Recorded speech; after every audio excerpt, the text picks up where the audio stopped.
Hello, welcome to another video on the Love for Animals channel. Today the subject will be more delicate and even difficult to accept. Losing a little pet that we love hurts a lot and consequently affects an entire family. Here, we will approach two situations: how to help someone in the grieving process and who is going through the grieving process and how to make it easier. Pets are considered by many to be part of the family. They create a genuine bond of love, attachment, protection, care, and affection. Grieving is a necessary part of the process, so it's okay to be sad about the departure of your companion. After all, together you have had some amazing time and created some great memories. But not all people think like this. Many think it's a meaningless suffering, ridiculing the pain. So, if you know someone who is going through this, just welcome it and don't make fun of their suffering. With welcome, respect, and good encouragement, this process will be easier.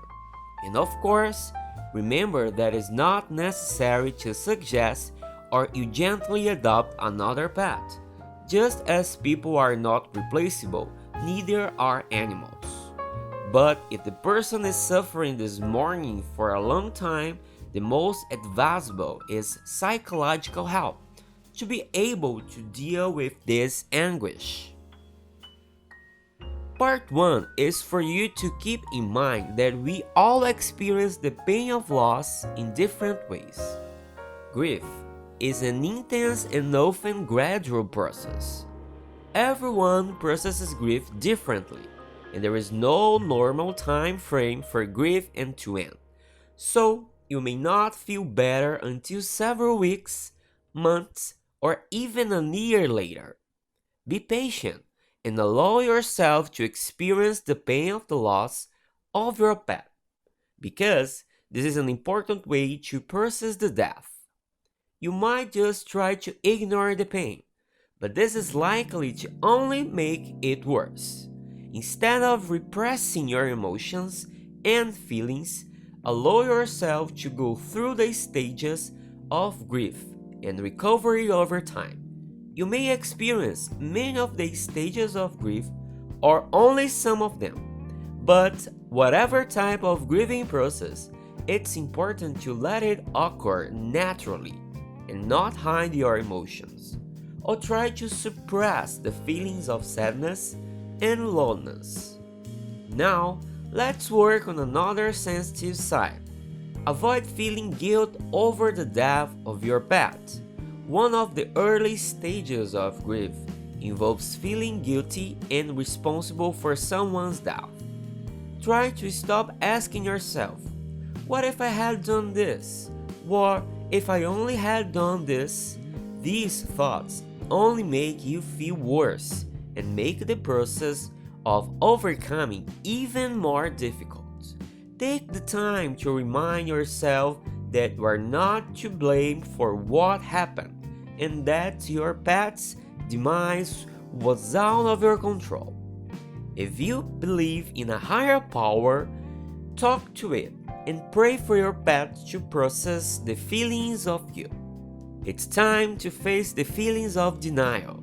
Another early stage of grief is denial. When you feel that our pet is still alive, it may be difficult to come home and not find him waiting for you, or not have to put our feed for him every night like you used to. Instead of repairing to yourself that he might still be alive somewhere, it is important to be open and honest with yourself about the situation. Denial makes it even harder to get over someone's death. The next step is to release. Anger is a healthy way. One of the main emotions of the grieving process is anger, which may be directed at the driver of the car that hit your best friend, the disease that killed him, or the veterinarian who failed to save his life. Although anger may seem justified, cultivating it will eventually lead to feelings of resentment and also anger, making you feel even worse in the long run. It may also cause you to stop focusing on overcoming the grieving feelings and become even more attached to the grief instead of leaving it behind to start healing. Releasing anger in a healthy way may mean enlisting the support of friends or family, or focusing on taking care of yourself by doing enjoyable activities such as spending time with good friends, going on outdoor hikes, and participating in creative projects.